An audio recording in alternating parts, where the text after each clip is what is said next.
All right, folks, today we're going to be talking about dating apps.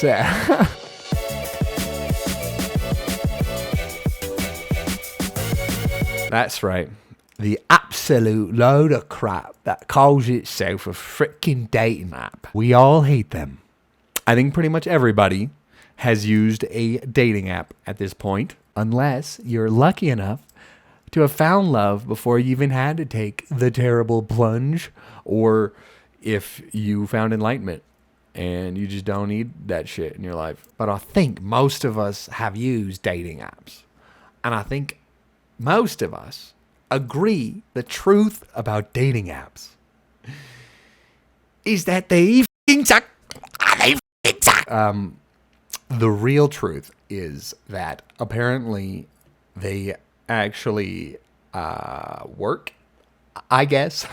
I know this because I'm a unique position to get a fairly accurate sampling of how people have met in the modern age, at least in Colorado, because that's where I live. I will DJ weddings, and I meet with couples, and I always ask them how they met.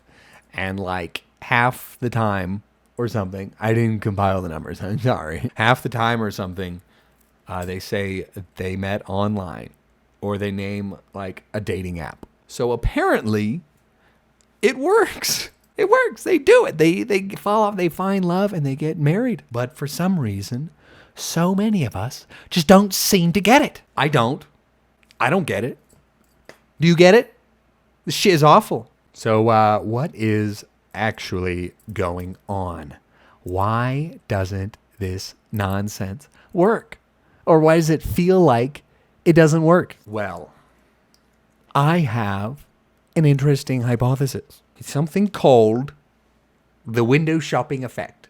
Or at least that's what I call it. That's what I'm coining it right now in this video as. The window shop effect, as I am coining this shit, is as follows. Everybody spends a bunch of time online. We all do.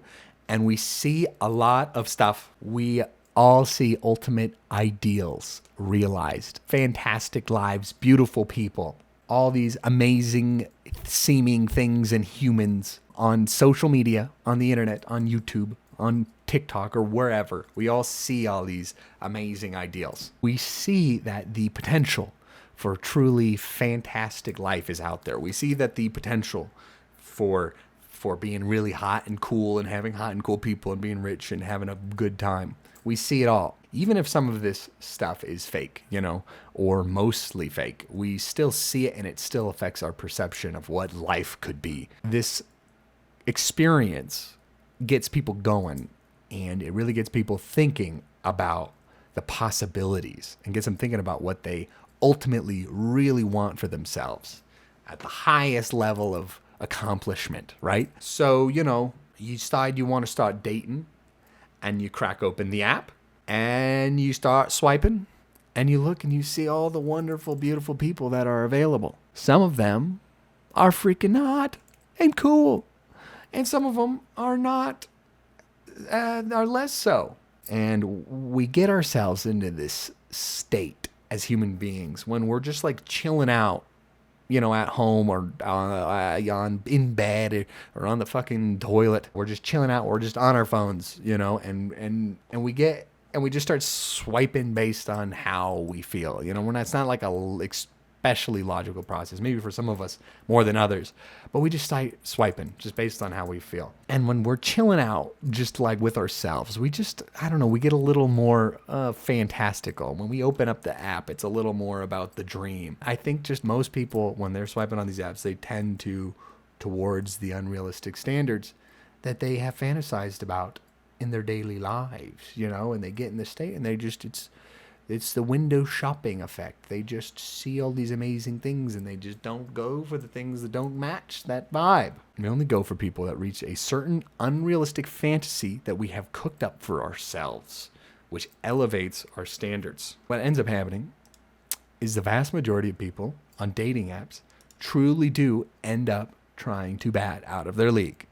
Pretty much everybody. And like everybody just goes for the hotties, the cool hotties, basically. Only when the lack of self-esteem really starts to hit people, which really sucks and shouldn't happen, do people drop down in their standards and go for someone that doesn't really fit that fantasy. You know, it's not great having to let your self-esteem hit you and drop your standards. That's not great. You don't want to be in that state, and that shouldn't be the only way to find success on these apps. Or maybe they meet when it's just two really hot, perfect people who are both at the top of the game, and so they just match and they get along, and there's no issue. Which, you know, I assume is what happens. I don't know. I am not one of these people, so what do we do? I don't fucking know. Do you know?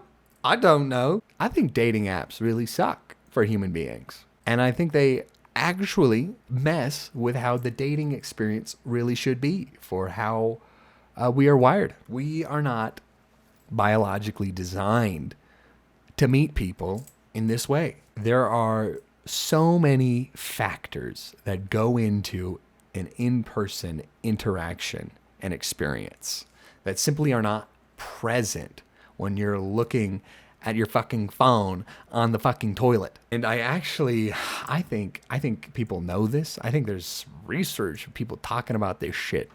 I think dating is really bad right now. Maybe worse than it has ever been. I live in the Denver-ish, Colorado area, which is apparently the worst city for dating in America right now. I am so screwed.